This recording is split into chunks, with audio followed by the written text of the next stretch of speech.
भगवान विष्णु के अवतार श्री कृष्ण की लीलाओं से शायद ही कोई अनजान होगा। भगवान श्री कृष्ण का जन्म तो जेल में हुआ, लेकिन क्या आप जानते हैं कि उनकी मृत्यु कैसे हुई?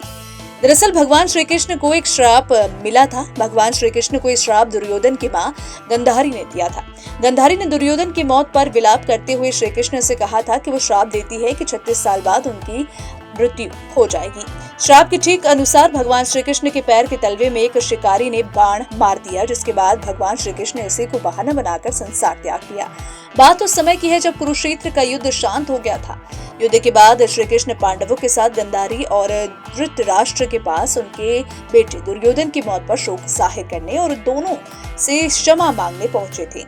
उस समय दुर्योधन की मां गंधारी ने श्री कृष्ण से कहा कि आप द्वारकाधीश हैं, जिनकी पूजा मैंने खुद विष्णु अवतार मानकर की। क्या आप अपने किए पर जरा भी शर्मिंदा है? आप चाहते तो दिव्य शक्तियों से युद्ध टाल सकते थे। बेटे की मौत पर आंसू बहाने वाली एक माँ का दुख तुम खुद अपनी माँ देवकी से जाकर पूछो, जिसने अपने 7 बच्चों को अपनी आंखों के आगे मरते दिखा। इसके बाद दुर्योधन की मां गंधारी ने भगवान श्री कृष्ण को श्राप दिया। उन्होंने कहा कि अगर भगवान विष्णु के प्रति मेरी आस्था सच्ची रही होगी तो 36 साल बाद तुम जीवित नहीं रहोगे। द्वारका तो तबाह होगा ही, यादव वंश का हर इंसान एक दूसरे के खून का प्यासा हो जाएगा।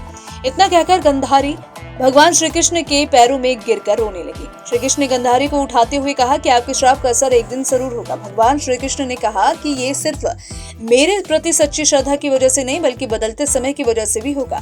कुछ साल बीतने के बाद श्री कृष्ण के पुत्र सांब एक बार शरारत करने के मन से मित्रों के साथ गर्भवती स्त्री का वेश धारण कर ऋषि मुनियों से मिलने पहुंच गए।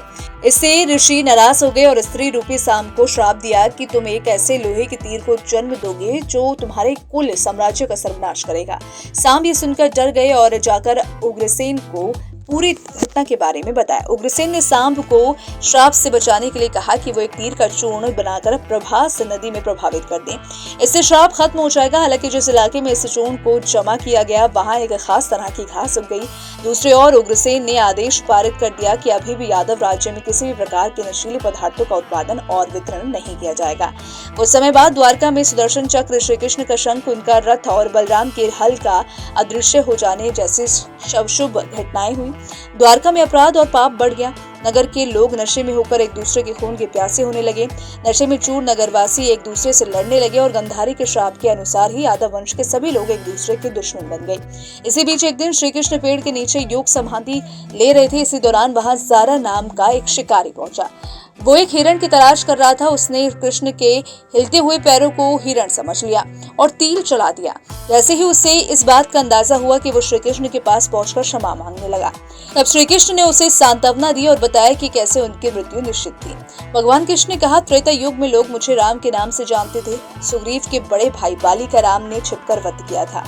अपने पिछले जन्म की सजा उन्हें इस जन्म में मिली है। दरअसल जरा ही पिछले जन्म में बाली था। ये कहकर श्री कृष्ण ने अपना शरीर त्याग दिया। श्री कृष्ण की मृत्यु के बाद से ही कलयुग की शुरुआत हो गई।